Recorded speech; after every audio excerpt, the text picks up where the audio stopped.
15 अगस्त 1977 Ohio की एक छोटी सी ऑब्जर्वेटरी में रात के करीब 11 बजे जब बिग ईयर नाम का एक पुराना रेडियो टेलीस्कोप आसमान को स्कैन कर रहा था, तभी अचानक से वो आउटर स्पेस से आ रहे एक ऐसे सिग्नल को कैप्चर करता है जो आगे आने वाले लगभग 50 सालों तक दुनिया भर के बड़े से बड़े रिसर्चर्स की रातों की नींदों को उड़ाए रखता है। जी हाँ गाइस, मैं बात कर रहा हूँ mysterious alien signal wow signal की, जिसे जब सबसे पहली बार 1977 में रिसीव किया गया तो इस सिग्नल ने ना सिर्फ दुनिया भर की बड़ी बड़ी रिसर्चर्स और एजेंसीज को ये मानने के लिए मजबूर किया कि हम इस अनंत ब्रह्मांड में अकेले नहीं हैं, बल्कि उन्हें ये तक मानना पड़ा कि शायद इस बार उस एलियन लाइफ ने हम पृथ्वी वासियों को सीधा का सीधा एक सीक्रेट मैसेज भी भेजा है। लेकिन सवाल तो ये खड़ा होता है कि आखिर 15 अगस्त 1977 में रिसीव हुआ ये वाओ सिग्नल क्या वास्तव में किसी परग्रही सभ्यता के द्वारा हम इंसानों को भेजा गया एक वार्निंग सिग्नल था,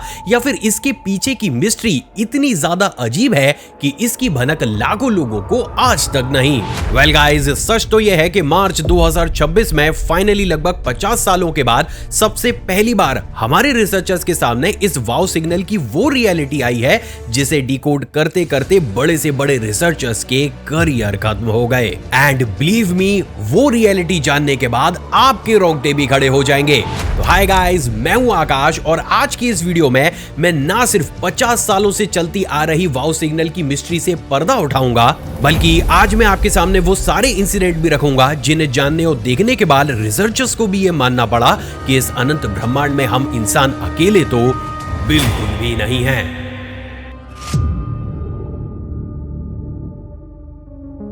6EQUJ5 इस कोड को जरा गौर से पढ़िए, क्योंकि प्रैक्टिकली इसी कोड ने पिछले 50 सालों से बहुत से रिसर्चर्स की नाक में दम कर रखा है। असल में 15 अगस्त 1977 में जब बिग ईयर रेडियो टेलीस्कोप ने उस वाओ सिग्नल को कैप्चर किया था तो उसने उस सिग्नल को सबसे पहली बार प्रिंट आउट पर इसी कोड में लिखा था। लेकिन सवाल तो ये है कि आखिर ये कोड हमें बताना क्या चाहता है। असल में देखो, नॉर्मली सभी रेडियो टेलीस्कोप सिग्नल की इंटेंसिटी को बेस मानकर उसको कुछ नंबर्स और लेटर देते हैं। एग्जांपल के लिए इस कोड का सबसे शुरुआती डिजिट यानी कि नंबर 6 यहाँ पर ये रिप्रेजेंट करता है कि जब सबसे पहली बार उस वाओ सिग्नल को बिग ईयर रेडियो टेलीस्कोप के द्वारा रिसीव किया गया तो उसकी इंटेंसिटी नॉर्मल सिग्नल के कंपैरिजन में थोड़ी सी ज्यादा थी। इसके बाद ई लेटर इसलिए दिया गया है ताकि कोड पढ़ने वाले रिसर्चर को यह पता चल सके कि सिग्नल रिसीव होने के बाद इसकी इंटेंसिटी कम नहीं बल्कि तेज हुई। ठीक उसी तरीके से क्यू का मतलब है इंटेंसिटी और तेज हुई,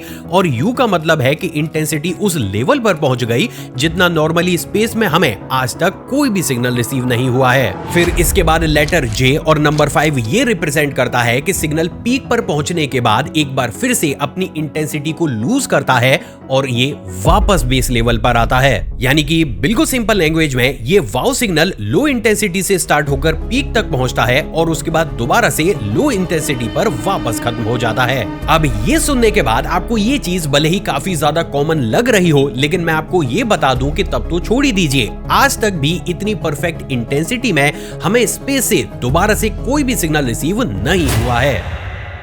सिर्फ इतना ही नहीं, बल्कि इस सिग्नल के रिसीव होने के बाद एस्ट्रोनॉमर जेरी अहमद ने जब इसके ऊपर और रिसर्च करना शुरू किया तब उन्हें यह पता चला कि यह सिग्नल नैरो बैंड का एक ऐसा सिग्नल है जिसकी फ्रीक्वेंसी एग्जैक्टली 1420 मेगाहर्ट्ज है। अब इंटरेस्टिंग बात यह है दोस्तों कि ये वो फ्रीक्वेंसी है जिसमें यूनिवर्स का सबसे कॉमन एलिमेंट यानी कि हाइड्रोजन वाइब्रेट करता है। यानी कि बिल्कुल सिंपल लैंग्वेज में अगर आज की डेट में हमें किसी भारी एलियन सिविलाइजेशन को स्पेस में कोई भी सिग्नल भेजना है तो पहली बात हम ब्रॉडबैंड की बजाय नैरो बैंड का इस्तेमाल करेंगे, और नंबर सेकंड हम उसकी फ्रीक्वेंसी को रखेंगे 1420 मेगाहर्ट्ज। जी हाँ, एग्जैक्टली वही प्रॉपर्टी जो हमें इस वाओ सिग्नल के अंदर देखने को मिलती है। और देखो गाइस, यही वो सबसे बड़ा कारण है जिसके चलते हुए इस सिग्नल की ये सारी ही प्रॉपर्टीज देखते हुए एस्ट्रोनॉमर जेरी की सांसें मानो अटक सी ही गई और उन्होंने कुदरत के इस नायाब अजूबे को देखकर सीधा पेपर पर कुछ और नहीं बल्कि वाओ लिख डाला। और उसी दिन के बाद से इस सिग्नल को वाओ सिग्नल के नाम से जाना जाता है। लेकिन गाइस यहाँ पर एक और सीरियस सवाल भी खड़ा होता है जो हमसे ये पूछता है कि भले ही इस सिग्नल का बैंड और फ्रीक्वेंसी काफी हद तक आर्टिफिशियली जनरेट करती हुई नजर आ रही हो, लेकिन फिर भी दुनिया के इतने फेमस और पढ़े लिखे एस्ट्रोनॉमर्स ने आखिर इसको एलियन सिग्नल कंसीडर क्यों किया? वेल गाइस, तैयार हो जाइए क्योंकि अब आप वाव सिग्नल की वो रियलिटी जानने वाले हैं जिसे शायद आज से पहले इतनी डेप्थ में किसी ने भी एक्सप्लेन नहीं किया।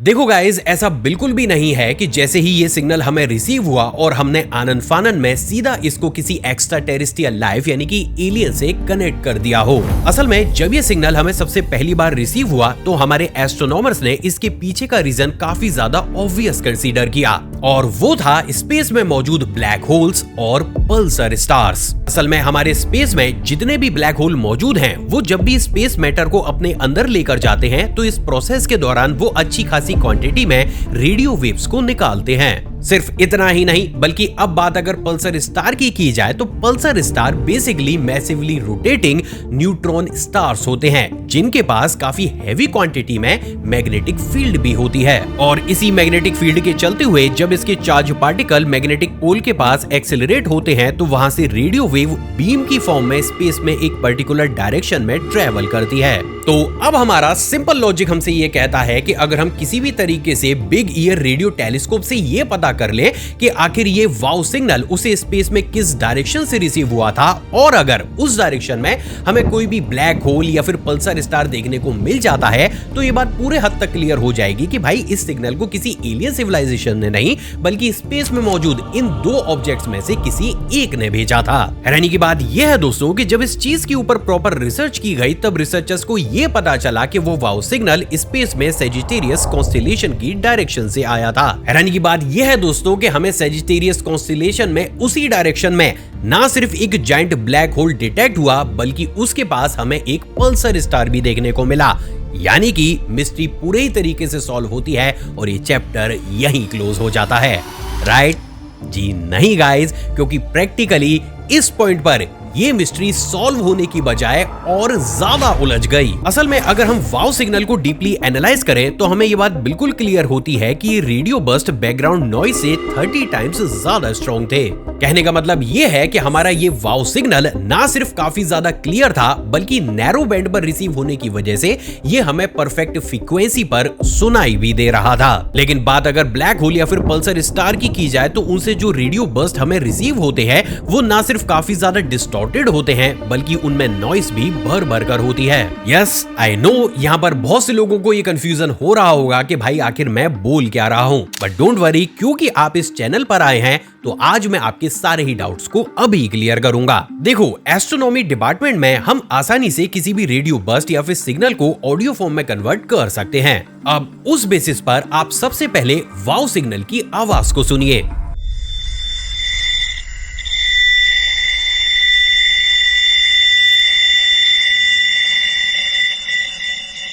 अब ये सुनने के बाद अब आप एक ब्लैक होल से निकलने वाली आवाज को सुनिए।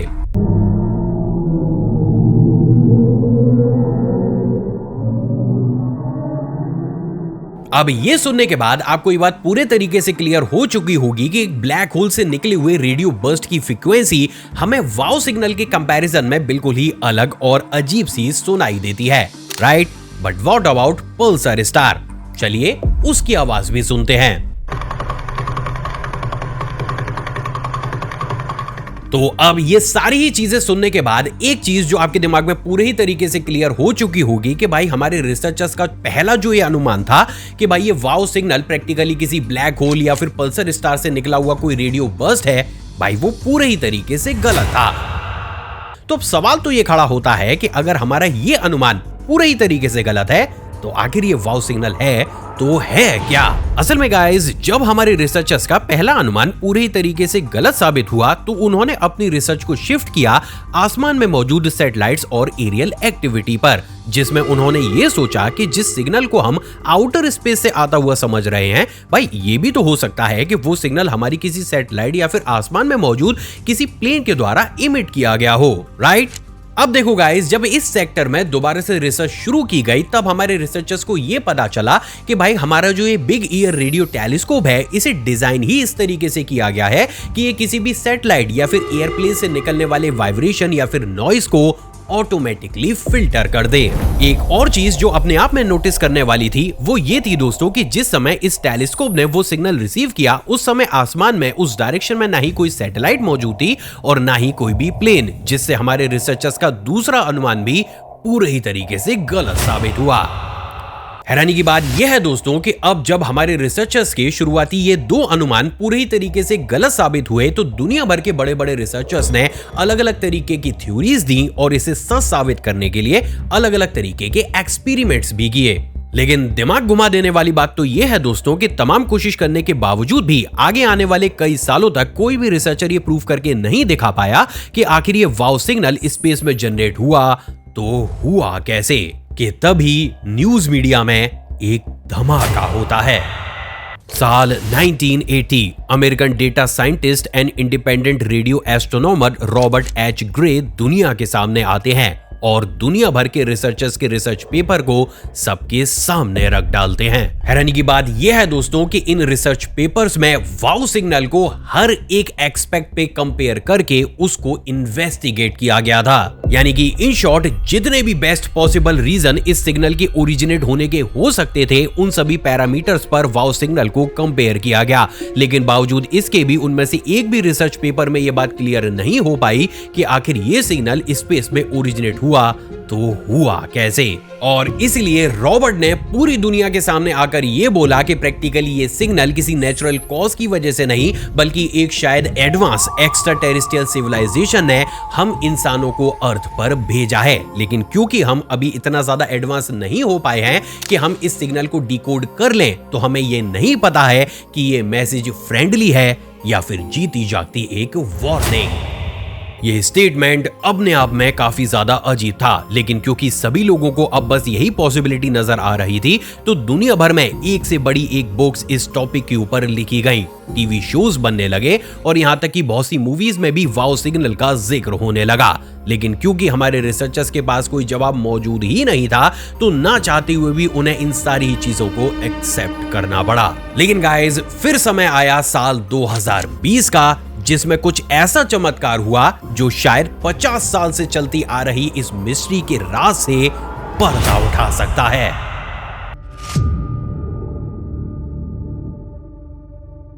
एक दिसंबर 2020 सुबह 7:55 पर पोर्टरिको में मौजूद दुनिया की एक पावरफुल ऑब्जर्वेटरी एरेसिबो कुछ इस तरीके से अचानक से क्रैश कर जाती है। फॉर्चुनेटली इस इंसिडेंट में कोई इंसान तो इंजर्ड नहीं हुआ, लेकिन इसी इंसिडेंट ने वाव सिग्नल की मिस्ट्री से काफी हद तक पर्दा उठा दिया। असल में जैसे ही ऑब्जर्वेटरी क्रैश करती है रिसर्चर एबल मेंडिस इस ऑब्जर्वेटरी में स्टोर किए गए डेटा को तुरंत ही एक अलग हार्ड ड्राइव में कॉपी करना स्टार्ट करते हैं। हैरानी की बात ये थी दोस्तों कि ड्यूरिंग दिस प्रोसेस मेंडिस ये नोटिस करते हैं कि इस ऑब्जर्वेटरी के डेटा में लो फ्रीक्वेंसी और काफी कम समय के लिए ठीक वैसे ही सिग्नल कैप्चर हुए हैं जैसे साल 1977 में वाव सिग्नल कैप्चर हुआ था। तो क्या अब इसका मतलब ये है कि समय समय पर वास्तव में कोई और परग्रही सभ्यता हमसे कम्युनिकेट करने का ट्राई करती है? वेल गाइस इसका जवाब काफी ज्यादा अजीब है। असल में जैसे ही मेंडिस ने उन लो इंटेंसिटी के वाव सिग्नल जैसे सिग्नल्स को इस ऑब्जर्वेटरी के डेटा में डिटेक्ट किया उन्होंने तुरंत ही उन सभी सिग्नल्स के ओरिजिनेट लोकेशन का पता लगाया। हैरानी की बात यह है दोस्तों कि उन्होंने डेटा में यह देखा कि जब जब इस ऑब्जर्वेटरी ने उन मिनी वाव सिग्नल्स जैसे सिग्नल को कैप्चर किया था तब ये ऑब्जर्वेटरी स्पेस में अलग अलग तरीके के हाइड्रोजन क्लाउड्स के ऊपर फोकस कर रही थी, जिससे ये बात काफी हद तक क्लियर हुई कि शायद इस ऑब्जर्वेटरी ने जो वो छोटे से लो इंटेंसिटी के सिग्नल रिसीव किए थे वो स्पेस में कोई और नहीं बल्कि हाइड्रोजन क्लाउड इमिट कर रहे थे। जिसके बाद आगे आने वाले कुछ सालों तक जब मेंडिस ने इन हाइड्रोजन क्लाउड्स के ऊपर डिटेल रिसर्च करी तब उन्हें ये पता चला कि जब स्पेस में ठंडी हाइड्रोजन गैस के H एटम्स बड़े बड़े क्लाउड्स के रूप में फॉर्म होते हैं तो वो नेचुरली 1420 मेगाहर्ट्ज पर एक वीक रेडियो वेव्स को इमिट करने लगते हैं। लेकिन गाइस यहाँ पर सबसे बड़ी प्रॉब्लम ये थी कि इन तरीके के हाइड्रोजन क्लाउड्स बेहद ही वीक इंटेंसिटी में और वीक क्वांटिटी में इन तरीके के सिग्नल्स को इमिट कर रहे थे। लेकिन बात अगर वाओ सिग्नल की जाए तो भाई वो तो इतना ज्यादा शार्प और मैसिव एनर्जी के साथ हमें रिसीव हुआ था कि तब से लेकर अभी तक दोबारा से ऐसा कुछ भी हमारे साथ नहीं हुआ है। तो क्या वास्तव में वाओ सिग्नल के पीछे इन्हीं हाइड्रोजन क्लाउड्स का ही हाथ था? वेल गाइस, अगर ऑथेंटिक आंसर को दिया जाए तो वन वर्ड में यस। असल में देखो, इस डिस्कवरी के बाद जब दुनिया भर के बड़े बड़े रिसर्चर्स ने हाइड्रोजन क्लाउड की प्रॉपर्टी पर नजर रखना शुरू किया, तब उन्हें यह पता चला कि स्पेस में हाइड्रोजन क्लाउड को भी कभी कभी कुछ चीजें ट्रिगर करती हैं, जिनमें से सबसे बड़ी चीज है मैग्नेटार फ्लेयर। असल में मैग्नेटार फ्लेयर नॉर्मली एक स्पिन स्टार का एक बड़ा ब्लास्ट होता है, जो अगर किसी भी हाइड्रोजन क्लाउड के पीछे होता है तो वो अपनी कंप्लीट एनर्जी को इस हाइड्रोजन क्लाउड को ट्रांसफर कर देता है। रिजल्ट, क्लाउड में एनर्जी की एक चेन रिएक्शन शुरू होती है जो 1420 मेगाहर्ट्ज पर काफी हाई फ्रीक्वेंसी पर रेडियो बर्स्ट को रिलीज करती है। हैरानी की बात यह है दोस्तों कि जब रिसर्चर्स को इस नई थ्योरी के बारे में पता चला और उन्होंने कंप्यूटर सिमुलेशन में इस चीज को करके देखा, तो सरप्राइजिंगली कंप्यूटर सिमुलेशन में हाइड्रोजन क्लाउड एग्जैक्टली 72 सेकंड तक उसी हाई इंटेंसिटी पर वाओ सिग्नल जैसे सिग्नल को इमिट करना स्टार्ट कर देते हैं जो हमें साल 1977 में रिसीव हुए थे। इंटरेस्टिंगली, ये स्टडी अपने आप में इतनी ज्यादा परफेक्ट थी कि इसे रिसेंटली मार्च 2026 में एजिव आर्काइव में पब्लिश भी किया गया। तो क्या अब इस पॉइंट पर 100% श्योर होकर यह माना जा सकता है कि भाई जो साल 1977 में सिग्नल हमें रिसीव हुआ वो हमें किसी परग्रही सभ्यता ने नहीं बल्कि एक एक्साइटेड हाइड्रोजन क्लाउड ने ही भेजा था? वेल गाइज, सच तो यह है कि 99% इस चीज की पुष्टि हो चुकी है, लेकिन फिर भी क्योंकि ये रिसर्च अभी काफी ज्यादा नई है तो हमारे रिसर्चर्स ने क्लियरली ये बोला है कि अभी वो इसके ऊपर कंप्लीट रिसर्च को बंद नहीं कर रहे हैं। अब ये और पावरफुल टेलीस्कोप का इस्तेमाल करते हुए हाइड्रोजन क्लाउड के इस फिनोमेना को और डीपली स्टडी करेंगे। लेकिन फिर भी डंके की चोट पर अब आप आराम से ये बोल सकते हो कि पिछले 50 सालों से जिस मिस्ट्री को हम किसी एलियन लाइफ से कनेक्ट करते हुए देख रहे थे, पॉसिबली उसके पीछे का रीजन कोई एलियन नहीं बल्कि एक एक्साइटेड हाइड्रोजन क्लाउड ही था। और यही चीज हमें ये रियलाइज कराती है कि अभी हम स्पेस को समझने में कितने ज्यादा पीछे हैं। तो गाइस, अब फटाफट से इस वीडियो को अपने उन फ्रेंड्स एंड फैमिली मेंबर के साथ शेयर जरूर कीजिएगा जो अभी तक ये मानते थे कि वाओ सिग्नल किसी एलियन सिविलाइजेशन ने हम इंसानों को भेजा है। वेल गाइस, अगर आपको मेरी रिसर्च और मेहनत पसंद आई हो तो भाई मुझे नहीं पता, पर मुझे इस वीडियो पर 8000 लाइक्स चाहिए। चैनल पर नए हैं और इन्हीं तरीके की विद प्रूफ और वीडियोस देखना पसंद करते हैं तो चैनल को सब्सक्राइब करो, उस बेल आइकन को प्रेस जरूर कीजिएगा। इसके साथ ही अभी आपकी स्क्रीन पर आपको जो 2 वीडियोस दिख रही है ना भाई, इन्हें भी चेकआउट जरूर करना क्योंकि शायद ये भी आपको इंटरेस्टिंग लगे। मिलते हैं एक और एपिसोड में, तब तक खुश रहिए और दूसरों को भी खुश रखिए।